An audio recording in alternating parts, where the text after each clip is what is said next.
Good morning, BBTC. A very happy Resurrection Sunday to all of you.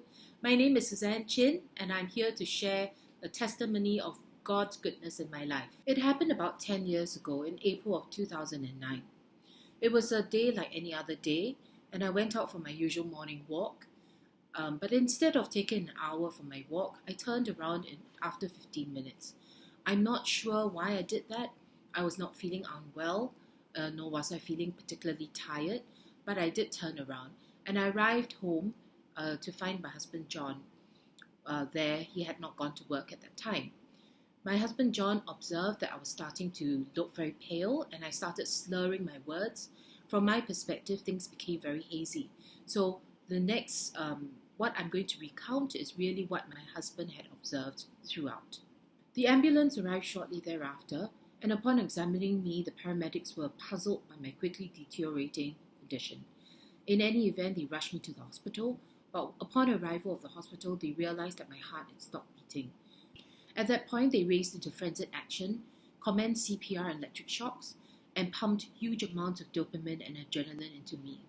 This went on for a period of 90 minutes, and finally they managed to get a stable heartbeat. They sent me for a CT scan and then to the ICU. I'm now going to read my husband's account of some of what happened. Later on in the evening, the head of ICU came and sat us all down.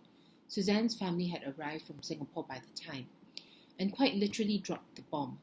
She told us that Suzanne had suffered extensive brain damage, such that 2 neurologists declared that she was brain dead. Her brain stem was exhibiting no activity whatsoever, and I was told that I had to appreciate the fact that Suzanne had gone and to start thinking about how best to proceed. In other words, turning off the machines that were keeping her alive. The doctor's exact words were that I had to come to terms with the fact that Suzanne had left us, she had gone, and that it was critical to start thinking about the next steps. All this happened on the Monday. On the evening of Monday, my brother Alan, who is a medical doctor, arrived from Singapore. He came to visit me at the ICU, and he recounts that as he walked in to the ICU, he could smell the stench of death on me. As a medical doctor, he said his training told him that there was absolutely no hope of recovery, but as a Christian, he believed that everything was possible through God. On the Tuesday, things were still not good. In fact, things deteriorated.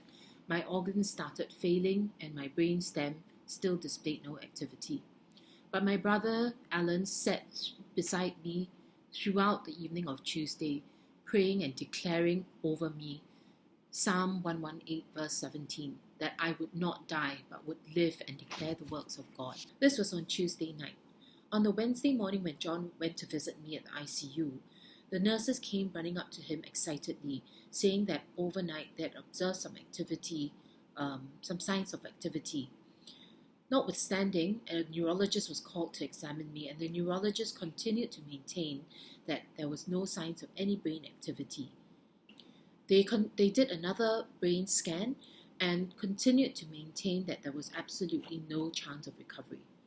But shortly thereafter, my condition improved. While I was on a ventilator and could not even trigger breathing myself, by noon I was already triggering the machine myself and breathing on my own. And by 2 o'clock, I was completely breathing on my own. From Wednesday afternoon, my condition rapidly continued to improve. I was able to then open my eyes and then move my limbs, and eventually on the Friday I regained full consciousness and woke up. While all this was happening and when I was in my coma, apparently brain dead, I recall vividly lying on a bed in an apartment. I was very comfortable. There were cushions and pillows around me. The only thing was I had a sensation that I was unable to move or to speak. Soon after, a man appeared at the foot of my bed, and he spoke to me, but not verbally, and communicated with me, saying, if you want to speak and you want to move, just follow me. For some reason, I knew that he was evil. I believe now that it was the prompting of the Holy Spirit, and I said to him, I'm a child of God. You leave me alone. You have no power over me. I repeated this over and over again, and I recall trying to say every prayer that I could remember and sing every hymn that I could recall. Now, at this point in time, maybe I should just explain, I was born into a Christian family, but I was really a nominal Christian. I was raised going to Sunday school. I had read the children's stories, but I really had not read the Bible at all and knew very little about the Bible. I did believe that God existed, and every time I was in trouble or had an issue, I would pray to God. But soon after everything got resolved, I would forget Him and move on with my life. So that was the state of my walk with God. The man faded in and out several times, and on the fourth or fifth time, he started getting angry. And I sensed the presence of my daughter next to me, and he said to me, "If you don't come to me and you don't follow me, I'm going to take her."